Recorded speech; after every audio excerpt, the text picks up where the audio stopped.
Se liga, meu povo! E aí, beleza? Estamos aqui mais uma vez para falar sobre história do Brasil e Brasil República. Agora vamos falar sobre a Era Vargas. Deixa eu baixar isso aqui para a gente poder ver legal. Beleza? E aí, como estão todos nesses dias que estamos vivendo, né?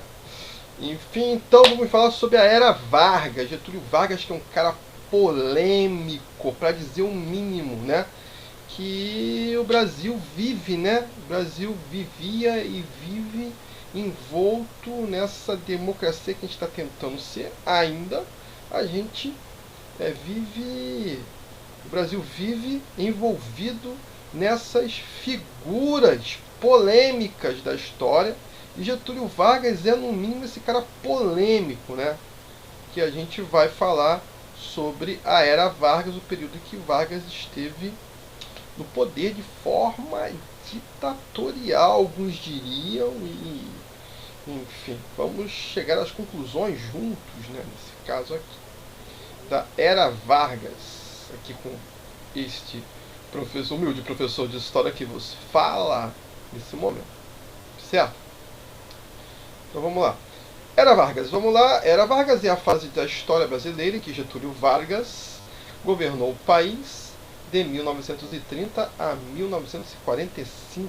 Esse rapaz aí, bem pessoal, bonito, bem trabalhado, uma montagem do momento que não existia Photoshop. Isso era uma foto que era retocada à mão, olha só. Foi forçado a renunciar à presidência após ultimatos militares. Olha só, Getúlio, seu safadinho, né? Então, ele governou o país durante 15 anos. 15 anos, é muito tempo, né? 15 anos. Governando o Brasil de 30 a 45. Então aqui a gente tem a Era Vargas, foi um período iniciado em 1930, logo após a Revolução de 1930. E finalizando em 1945 com a deposição, que foi depois de Getúlio Vargas. Nesse período da história brasileira, o poder esteve centralizado em Getúlio Vargas, que assumiu como presidente do Brasil após o movimento que depois Washington da presidência. É um movimento, né? Tem que falar, né, que foi um golpe, né, um golpe de Estado, onde o Washington Luiz foi depois da presidência da República, né? Então, o Brasil, como eu costumo falar, é o país dos golpes, né? Nós, de que nós surgimos como nação, lá no século XIX ainda, o Brasil é envolto em golpes, né? Envolto em golpes. É inacreditável a quantidade de golpes que o Brasil tem, né? Então, por isso que a gente não pode estabelecer o Brasil como uma democracia, né? Não pode dizer que o Brasil é uma democracia plenamente estabelecida, porque nós não tivemos tempo, olha só, né? Nós não tivemos tempo para viver uma democracia, certo? Então a gente ainda está no processo democrático ainda, né? Com governos mais democráticos, governos menos democráticos, governos ditatoriais, governos que querem, que têm a clara intenção de serem ditatoriais, né? Então a gente tem essa, eu não gosto de falar DNA, porque DNA parece uma coisa que está pré-definido, mas tem na nossa história, né, a gente tem essa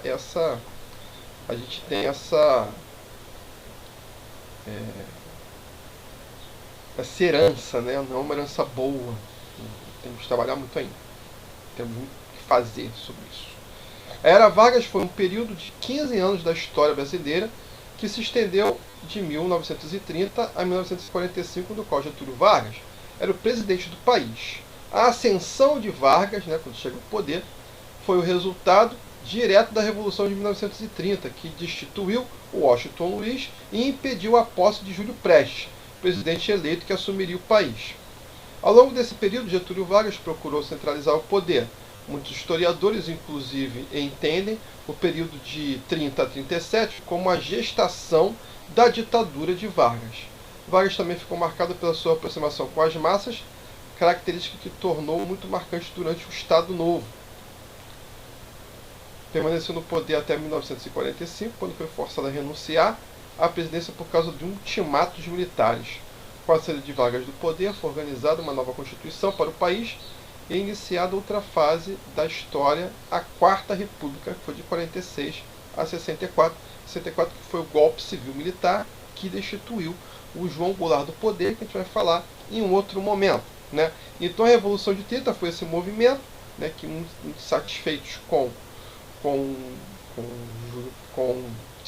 Washington Luiz, né, com a política, né, que estava com a política do café com leite, que estava deixando de fora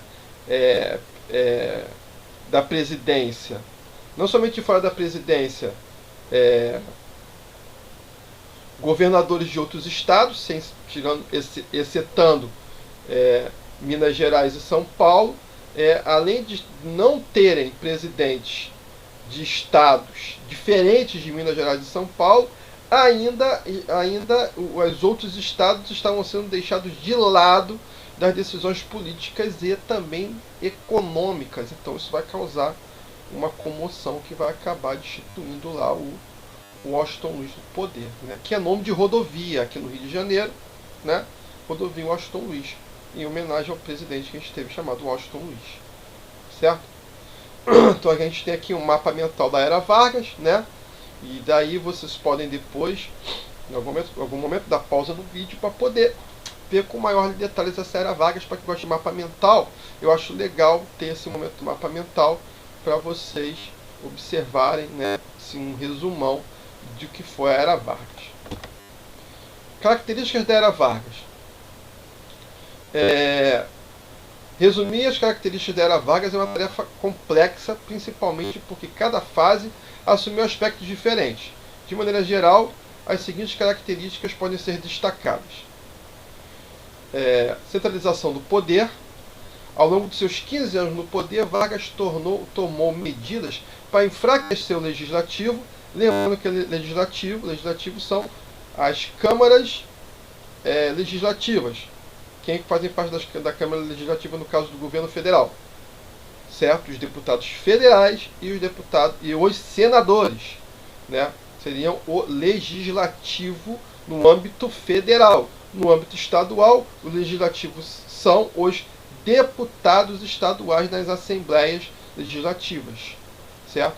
E no âmbito municipal, o legislativo são os vereadores, tá? Então Vargas ele vai trabalhar para enfraquecer o legislativo e reforçar os poderes do executivo. Poder executivo, quem exerce o poder executivo? No âmbito federal, o presidente e os seus ministros e o ministério. No âmbito estadual, o governador e os seus secretários. No âmbito municipal, o prefeito e seus secretários, certo? Poder legislativo. Essa característica, poder executivo. Essa característica ficou evidente durante o Estado Novo. Esse enfraquecimento do poder legislativo, quem toma as decisões, né, da maioria, né, que são eleitos para nos representar, que são os deputados e vereadores, eles foram enfraquecidos durante o governo do Getúlio em detrimento do fortalecimento das decisões do poder executivo. Política trabalhista. Vargas atuou de maneira consistente no sentido de ampliar os benefícios trabalhistas. Para isso, criou o Ministério do Trabalho e concedeu direitos aos trabalhadores. Era uma forma de reforçar o seu poder, aproximando das massas. Então Getúlio Vargas ele vai ser um cara muito inteligente, não quer dizer muito bom, tá? Não quer dizer isso. Não quer dizer um cara bonzinho, quer dizer muito inteligente, né? Certo? Ninguém aqui acha o Lex Luthor um cara legal, mas ele é muito inteligente, né? Então, vamos deixar isso claro. Então, o que ele vai fazer? Ele vai, ao mesmo tempo que ele vai centralizar muito poder nas mãos dele, como chefe do executivo, ele vai dar à população, dar aos trabalhadores, direitos que eles não tinham, né? Então, ele vai ser um cara muito bem visto pela população, certo? Para isso, criou o Ministério do Trabalho e concedeu direitos do trabalho. Então, ele vai reforçar o seu poder, aproximando-se das massas. Então, as massas adoravam, a sua grande maioria adoravam Getúlio Vargas, porque ele vai criar um Ministério do Trabalho e conceder direitos aos trabalhadores, mas ele é um cara que vai controlar com mão de ferro o Brasil, né?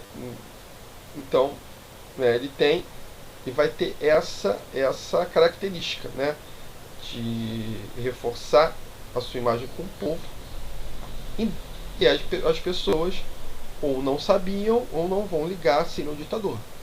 Propaganda política. O uso da propaganda como forma de ressaltar as qualidades de seu governo foi uma marca forte de Vargas.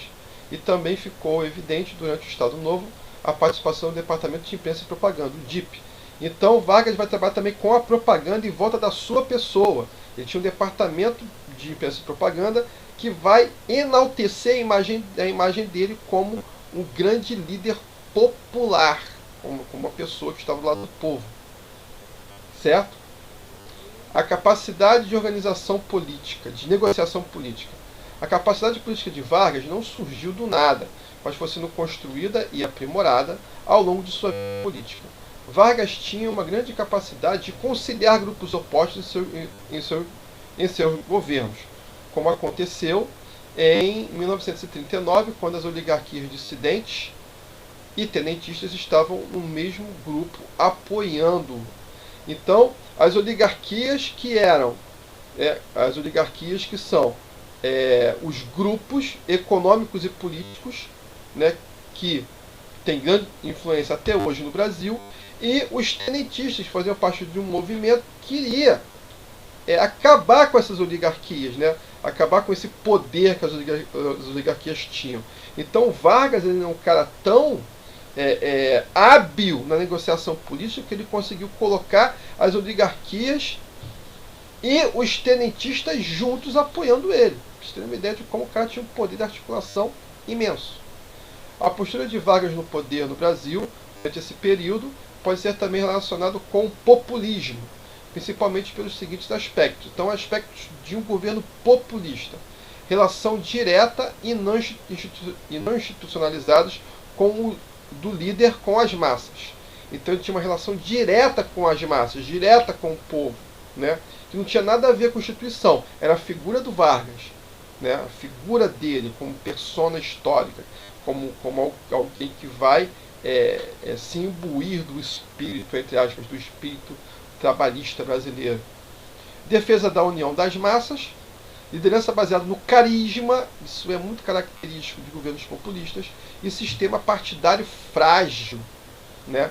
Um sistema, os partidos políticos muito fragilizados, então muito divididos. Então isso vai facilitar com que uma figura, né, que vai trazer toda essa, vai ter um carisma e vai trazer a população para o lado dele, torna muito mais fácil ele governar sem ser contestado, sem ser colocado em dúvida.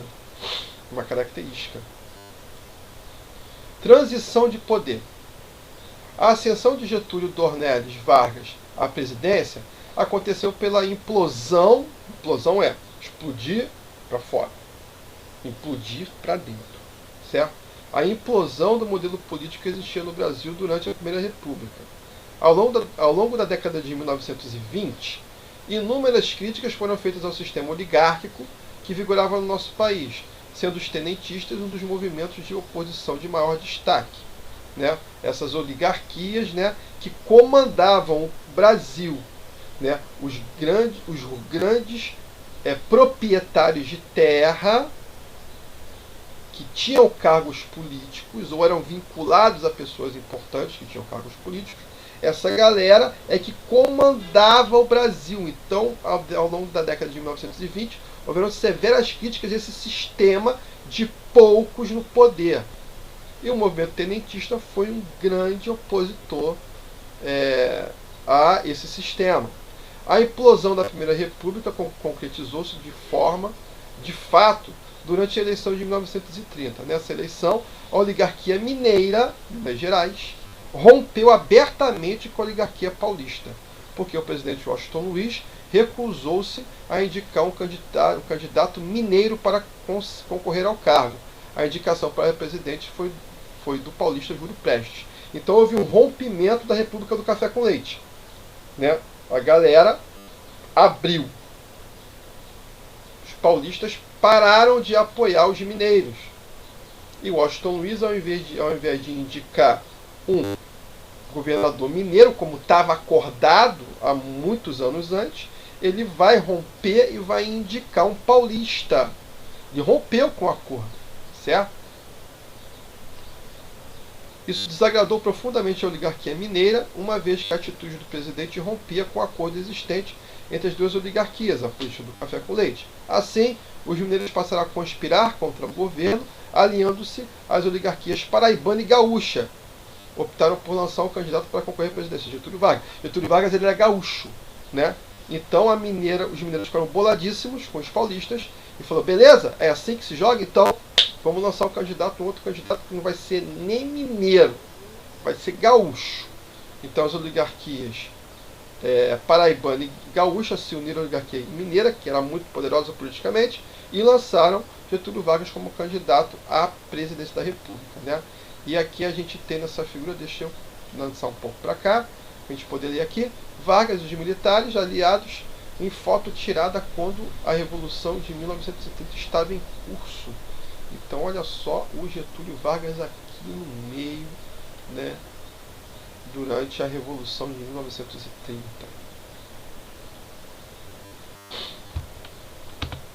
Transição de poder. A disputa eleitoral travada entre Júlio Prestes e Getúlio Vargas teve como desfecho a vitória do primeiro, né, no caso de Getúlio Vargas.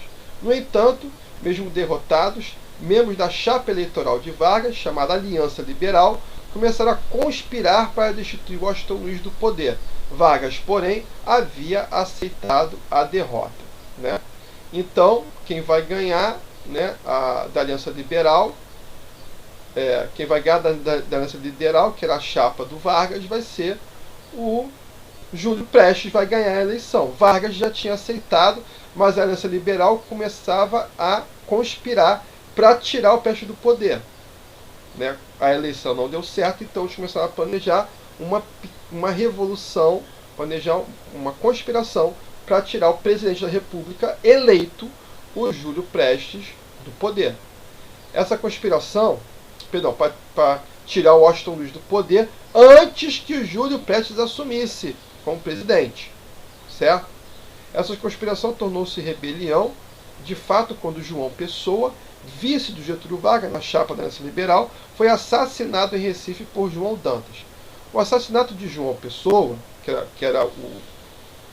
que era o vice na chapa do Getúlio Vargas, não tinha nenhuma relação com a eleição disputada, mas o acontecimento foi utilizado como pretexto para que um levante militar contra Washington Luiz fosse iniciado. Então, o João Pessoa, que atualmente é o nome da capital do estado da Paraíba, diga-se de passagem, ele foi assassinado, mas não foi assassinato político. Não foi assassinato político. Mas a Aliança Liberal usou isso como pretexto, falou, não, foi político sim, olha a fake news aí, foi político sim, né? E começaram a articular o levante militar para tirar o Washington Luiz do poder. Bem, Júlio Prestes tinha sido eleito, mas ele ainda não tinha sido nomeado presidente. Então eles estavam querendo tirar o Washington Luiz antes do Júlio Prestes ser nomeado presidente. A revolta se iniciou em 3 de outubro de 1930 e estendeu-se por 3 semanas. No dia 24 de outubro de 1930, o presidente Washington Luiz foi deposto da presidência. Uma junta militar governou o Brasil durante 10 dias e em 3 de novembro de 1930, Getúlio Vargas, que aderiu à rebelião quando ela estava em curso, assumiu a presidência do Brasil. Então Getúlio Vargas, ele vai, através da Revolução de 1930, vai destituir o Washington Luiz do poder e o Getúlio Vargas assume, dentro desse golpe de Estado, a presidência da República. Ou seja, Getúlio Vargas não foi eleito, certo? Ele assume como presidente por conta da Revolução de 30, que foi um golpe civil-militar, certo? Os historiadores dividem a era Vargas em 3 fases. O governo provisório, de 30 a 34, o governo constitucional, de 34 a 37, e o Estado Novo, de 37 a 45. Então, esses são os períodos em que se divide a era Vargas, para a gente poder entendê-la melhor. Governo provisório de 30 a 34. O governo provisório, como o próprio nome sugere, deveria ter sido uma fase de transição em que Vargas rapidamente organizaria uma Assembleia Constituinte para elaborar uma nova Constituição para o Brasil. Getúlio Vargas, porém, nesse momento, já deu mostras de sua habilidade para se sustentar no poder, pois adiou quanto foi possível a realização da Constituinte. Então, o Vargas, ele vai, nesse momento, enquanto ele puder ir protelando, colocando para depois, né, a Assembleia Constituinte, ele vai enrolando, vai adiando essa Constituinte para ficar o mais tempo possível no poder, né? E vamos lá, mas para que serve uma Assembleia Constituinte? Para elaborar uma nova Constituição. E o que é uma Constituição? A Constituição é o conjunto de leis que regem o país. Então, a promessa era que Vargas, quando assumisse, convocasse uma Assembleia Constituinte para elaborar uma nova Constituição para o Brasil. Para, a partir dessa nova Constituinte, o Vargas sair do poder. Só que o Vargas não estava querendo sair do poder. Então ele vai adiando a Constituinte o máximo de tempo possível para que ele continuasse no poder. Nessa fase, Vargas já realizou as primeiras medidas de centralização do poder. E assim ele dissolveu o Congresso Nacional.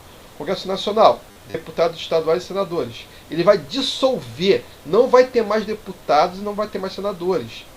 Ou seja, dentro do sistema democrático, isso é um desequilíbrio de poder. Porque os três poderes, o executivo, o legislativo e o judiciário, têm o mesmo peso dentro do sistema democrático. Quando um desses poderes cai, há um desequilíbrio de poder e alguém vai ter um poder maior. Nesse caso, o executivo, na figura do presidente Getúlio Vargas, certo? A demora de Vargas em realizar eleições e convocar uma constituinte teve impactos em alguns locais do país, como em São Paulo, que se rebelou contra o governo em 1932, no que ficou conhecido como a Revolução Constitucionalista de 1932. Então, Vargas demora a convocar uma nova constituinte. Isso vai fazer com que São Paulo crie uma revolução para que forçasse Vargas a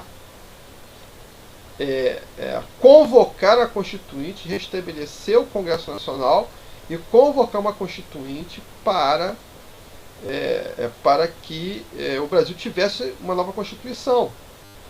Né? Então a coisa foi tão problemática, tão dramática, que São Paulo vai se rebelar contra o governo federal, contra a federação, na Revolução Constitucionalista de 1930. O movimento foi um fracasso, né? O movimento da revolta de 32, a revolta constitucionalista de 1932. Foi um fracasso. E após a sua derrota, Getúlio Vargas atendeu às demandas dos paulistas, nomeando para o Estado um interventor, um governador civil e nascido em São Paulo, além de garantir a realização de uma eleição de 1933 para compor a Constituinte. Dessa Constituinte foi promulgada a Constituição de 1934. Então, apesar da revolta constitucionalista de 32 em São Paulo ter sido derrotada, ela vai fazer com que a movimentação política aconteça a partir do Vargas. Então, ele realizou uma eleição, né, de deputados e senadores para compor a Constituinte, já que tinha sido dissolvida o Congresso Nacional. Então foi promulgada a Constituição de 1932. A nova Constituição foi considerada bastante moderna para a época e trouxe novidades, como o sufrágio universal feminino, confirmando que já havia sido estipulado pelo Código Eleitoral de 1932, ou seja, as mulheres pela primeira vez teriam o direito de voto. As mulheres não votavam até então, certo? Junto da promulgação da nova Constituição, Vargas foi reeleito indiretamente para ser presidente brasileiro entre 1934 e 1938. Após isso, um novo presidente deveria ser eleito. Então, o Vargas ele vai ser eleito indiretamente por esse novo Congresso Nacional, por esse novo conjunto de deputados federais. Ele vai ser eleito indiretamente. O que é o voto indireto? O voto indireto é quando os deputados federais é que escolhem o presidente e não os eleitores. Não é um voto direto de cada eleitor, é o voto dos nossos representantes, nesse caso dos deputados. Certo? Nessa fase, a política econômica do Brasil, assim, e ele foi eleito para cumprir o mandato de 34 a 38 e para depois haver uma nova eleição para escolher um novo presidente. Certo? Nessa fase, a política econômica de Vargas concentrou-se em combater os efeitos da crise de 1929, né? A crise da Bolsa de Valores, a quebra da Bolsa de Valores, o cracking da Bolsa de Valores de Nova York, que levou ao que a gente chama de Grande Depressão, né? Os Estados Unidos fica quebrado economicamente, um alto nível de desemprego, um alto nível de fome nos Estados Unidos, um alto nível de problemas econômicos e sociais dentro dos Estados Unidos. E os Estados Unidos, como era, né, e ainda é a maior economia do mundo, ou seja, é um grande comprador de produtos vindos do exterior, quando os Estados Unidos quebra em 29, o mundo inteiro quebra junto, né? Porque o maior comprador de produtos estrangeiros, né, o maior comprador de produtos do mundo, para de comprar porque não tem dinheiro, passa a ter que fazer investimento interno para reerguer o país, né? Para isso, o Vargas agiu comprando milhares de sacas de café e incendiando-as. O Brasil, nesse momento, era o maior produtor de café do mundo. E o maior comprador do café brasileiro era quem? Os Estados Unidos, que tinha quebrado, né? Incendiando-as como forma de valorizar o principal produto da nossa economia. Nas questões trabalhistas, autorizou a criação de um Ministério do Trabalho em 1930 e começou a intervir diretamente na atuação dos sindicatos. O Vargas ele vai instituir o Ministério do Trabalho, mas ao mesmo tempo ele vai tirar a força dos sindicatos. O que são os sindicatos? Os sindicatos são associações que defendem o direito dos trabalhadores, mas ele vai procurar tirar o poder intervindo na atuação dos sindicatos diretamente. Ele vai dar direitos trabalhistas, mas não vai querer ninguém que reivindique mais direitos. Então ele vai controlar diretamente os sindicatos. O governo constitucional de 1934 a 1937. Na fase constitucional, o governo de Vargas, em teoria, estender-se-ia, ou seja, iria se estender até 1938, pois o presidente não poderia concorrer à reeleição, certo? Ele não podia concorrer à reeleição. No entanto, a política brasileira, como um todo, o próprio Vargas inclusive, caminhava para a radicalização. Assim, surgiram grupos que expressavam essa radicalização no nosso país. A Ação Integralista Brasileira, a AIB, grupo de extrema-direita, que surgiu em São Paulo em 1932. Esse grupo possui inspiração no fascismo italiano, expressando valores nacionalistas e até mesmo antissemitas, ou seja, anti-judeus. Tinha como líder o Plínio Salgado. A gente tinha um movimento fascista dentro do Brasil, a Ação Integralista Brasileira, que era, enfim, a gente tem um histórico de fascismo no Brasil. A Aliança Libertadora Nacional, grupo de orientação comunista, que surgiu como frente de luta antifascista no Brasil e converteu-se em movimento que buscava tomar o poder do país pela via revolucionária. O grande líder desse grupo era Luiz Carlos Prestes. Então a gente vai ter, por um lado, uma extrema-direita fascista, né? E do outro lado, uma extrema esquerda comunista. Há uma radicalização nos discursos, uma radicalização no discurso político, nas inspirações políticas, né? O Brasil caminhando para a radicalização, com movimentos absolutamente opostos uns aos outros, um ao outro. Tá? Então aqui a gente vai ter, vamos lá, na verdade, aqui eu repeti, eu repeti porque aqui, mas aqui tá beleza, eu já falei sobre isso, mas aqui a gente tem, tá, os símbolos do integralismo, né, a Ação Integralista Brasileira, e aqui a gente tem o símbolo da Aliança Libertadora Nacional, a ANL, tá certo? Então aqui a gente tem os dois extremos, né, os dois extremos dessa de ideologias políticas. Há uma radicalização muito grande. De um lado a extrema direita e de outro lado a extrema esquerda. E tudo que é radical, tudo que é radicalização, a radicalização tem um problema. A radicalização não deixa espaço para a democracia.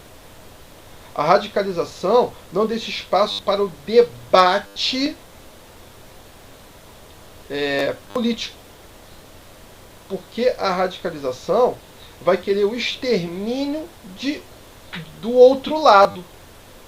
Então não há espaço para conversa. Esse é o grande perigo da radicalização do discurso, de qualquer tipo de discurso. Do discurso político, muito pior, porque isso influencia na vida de milhões de pessoas, no caso do Brasil.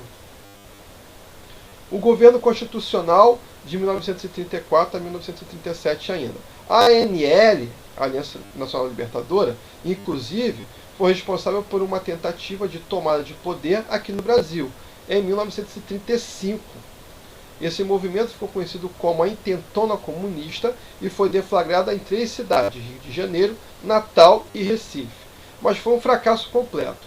Após a Intentona Comunista, Getúlio Vargas ampliou as medidas centralizadoras e autoritárias, que resultou no Estado Novo, né? Então a Intentona Comunista vai servir de pretexto, né, o fracasso da Intentona Comunista, essa tentativa de mais um golpe, né, vai servir de pretexto, de desculpa para o Getúlio Vargas radicalizar, olha só, mais de uma vez, ele vai radicalizar a centralização e a autoridade dele, que vai resultar em um outro período ditatorial no Brasil, chamado Estado Novo. Essa fase constitucional da era Vargas estendeu-se até novembro de 1934, quando Getúlio Vargas realizou um autogolpe e cancelou a eleição de 1938 e instalou um regime ditatorial no país. Então Getúlio Vargas ele vai dar um autogolpe. Ele ia ter eleição em 38. O que ele faz? Ele mesmo no poder, ele cancela a eleição, falando que o Brasil não tinha estabilidade para ter uma eleição nova, por conta da ação da ANL, da Aliança Nacional Libertadora. Então ele vai instituir, vai cancelar as eleições, né? E vai dar um autogolpe e vai instalar um regime ditatorial no Brasil. O golpe do Estado Novo, que foi esse regime ditatorial, teve como pretexto a divulgação de um documento falso, olha só, conhecido como Plano Cohen. Esse documento falava sobre uma conspiração comunista que estava em curso no país. Então Getúlio Vargas já tinha lá a Intentona Comunista que aconteceu. Foi um fracasso. Aí o próprio governo Vargas cria uma fake news, que é o Plano Cohen, e esse Plano Cohen dizia que estava em curso uma conspiração comunista no Brasil, né? Tinha um plano, né, um exército comunista pronto para tomar o poder no Brasil. E aí, em cima dessa fake news, o Getúlio Vargas vai instituir um regime ditatorial chamado de Estado Novo. Olha só. Quando eu falo, o cara é inteligente, mas ele não é bom. Ele é bonzinho. Ele é um cara inteligente, extremamente um estrategista político muito bom. O Estado Novo, de 37 a 45. O Estado Novo foi a fase ditatorial da Era Vargas e estendeu-se por 8 anos. Nesse período, Vargas reforçou seu poder, reduzindo as liberdades civis e implantou a censura. Também foi o período de intensa propaganda política em um momento em que Vargas estabeleceu sua política de aproximação das massas. Então, o Vargas, durante o período do Estado Novo, que foi um período de ditadura, né, ele vai reduzir as liberdades civis, certo? Direito de ir e vir, policiamento mais ostensivo, né, com direito à revista na hora que quisesse, enfim. E vai implantar a censura aos meios de comunicação. E ele vai, ao mesmo tempo que ele vai censurar os meios de comunicação, ele vai aumentar a propaganda política. Ele vai aumentar a propaganda política em cima da sua figura, certo? Ele é um cara carismático e vai aumentar mais ainda a sua popularidade. Então ele vai ter, por exemplo, 1º de maio, Dia do Trabalhador, instituído no governo dele, né? O Dia do Trabalhador, com a figura dele como pai. Ele tinha essa alcunha, o pai dos pobres. A gente vai ter uma outra figura de Vargas com as crianças. Isso era tudo propaganda política espalhada e pastrulhada pelo Brasil inteiro, em outdoor, em locais públicos. Em televisão não, porque não tinha televisão, mas no rádio. Massificava muito essa figura do Vargas como pai dos pobres, como grande líder que o Brasil precisava naquele momento. Apesar de ser um ditador. No campo político, Vargas governou a partir de decretos-leis. Ou seja, as determinações de Vargas não precisavam da apoiação do legislativo, né, dos deputados e senadores, pois já possuíam força de lei. O legislativo, por sua vez, foi suprimido e assim o Congresso e as assembleias e as câmaras municipais foram fechadas. Todos os partidos políticos foram fechados e colocados na ilegalidade. Vargas foi um ditador com plenos poderes, não tinha oposição a ele. Não tinha nenhum partido que fazia oposição a ele. Não tinha Assembleia Legislativa nenhuma. Nem no governo federal, nem no estadual, nem no municipal. Vargas foi um ditador. Mas a propaganda que ele fazia como um grande líder popular, que cuidava da população, fez com que ele conseguisse levar o governo dele até 1945.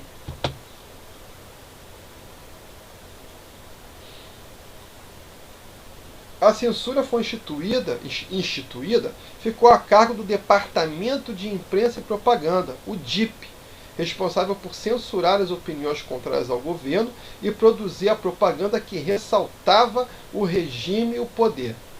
Para fazer a propaganda do governo, foi criado um jornal diário no rádio chamado A Hora do Brasil. A Hora do Brasil foi um programa de rádio instituído por Getúlio Vargas lá em 1937. Olha só. É isso aí mesmo que vocês estão pensando.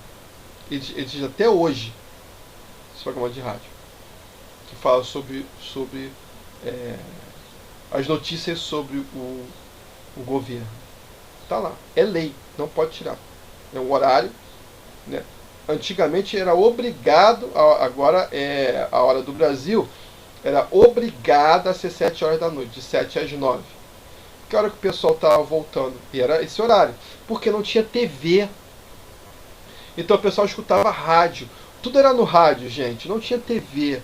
Tudo era rádio e jornal. Então o povo, né, a massa, se reunia em torno do rádio para jantar, para almoçar, escutando o rádio. 7 horas da noite era a hora que as pessoas estavam em casa reunidas para jantar, escutando o rádio. Aí entrava a Hora do Brasil, obrigatória em todas as emissoras. E a Hora do Brasil enaltecia mais ainda o governo Vargas. Certo? Tudo era no rádio, até novela tinha no rádio. Mas como assim? Sim, tinha novela narrada. Novela narrada, atores da rádio com contra-rega fazendo os sons. Tinha sim, né? Tinha sim. E Vargas vai usar muito bem esse artifício, né? De controlar totalmente a imprensa, né? Só as clandestinas que funcionavam mesmo, mas ele vai controlar toda a imprensa, vai controlar toda a propaganda, né? E sem oposição nenhuma, já que todos os partidos tinham sido declarados ilegais, certo?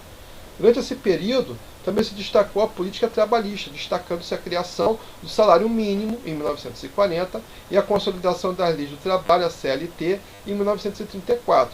Os sindicatos passaram para o controle do Estado.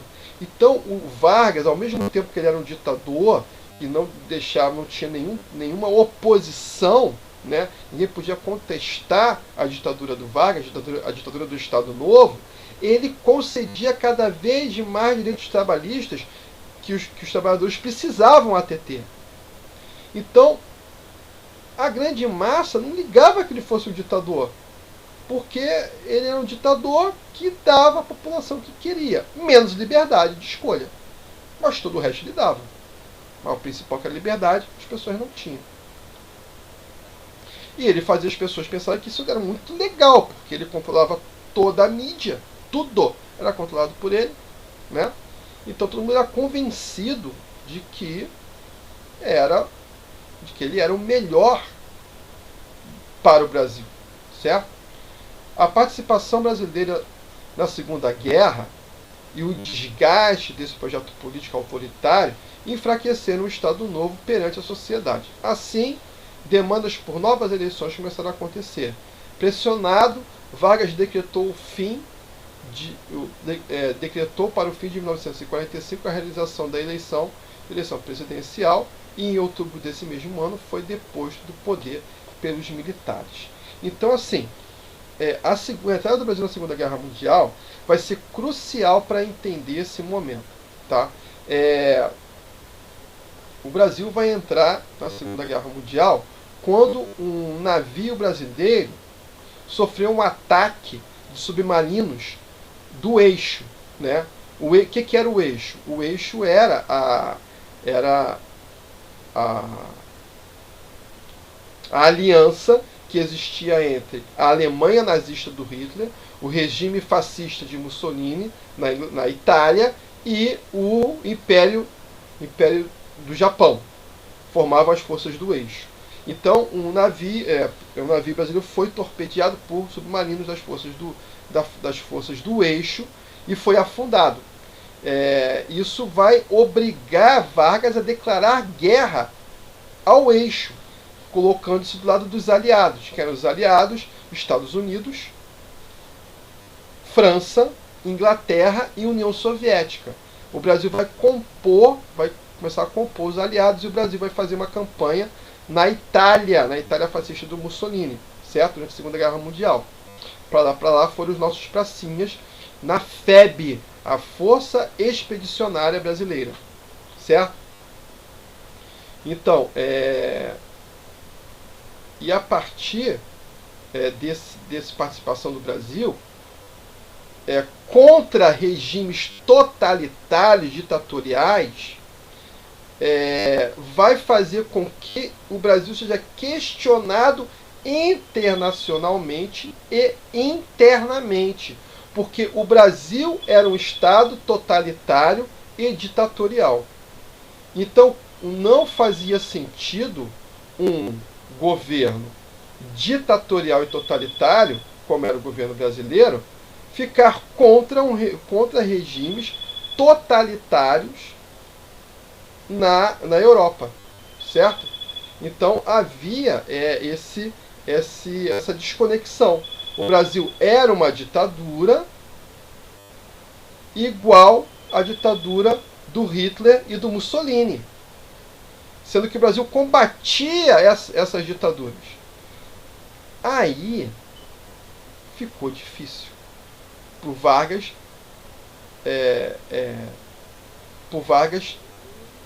se manter no poder, porque ficou contraditório demais. Então ele vai ser pressionado e vai conclamar uma eleição presidencial para o final do ano de 1945, mas antes disso mesmo ele foi deposto do poder pelos militares antes dessa eleição acontecer, né? Então Vargas ele vai ser destituído do poder, entre muitas coisas, por ser um ditador combatendo ditaduras. Nada mais contraditório do que isso, né? E Vargas tinha vamos colocar assim, no jeito, né, no aspecto populista de governar, Vargas se assemelhava muito ao Mussolini, né? Então isso era um fato que as pessoas tinham sérios questionamentos em relação ao Vargas, tá?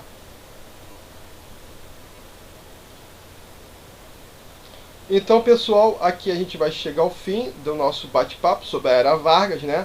Espero que vocês tenham gostado. Eu considero Vargas uma figura muito controversa, muito interessante de falar. E, enfim, e fica aqui, né?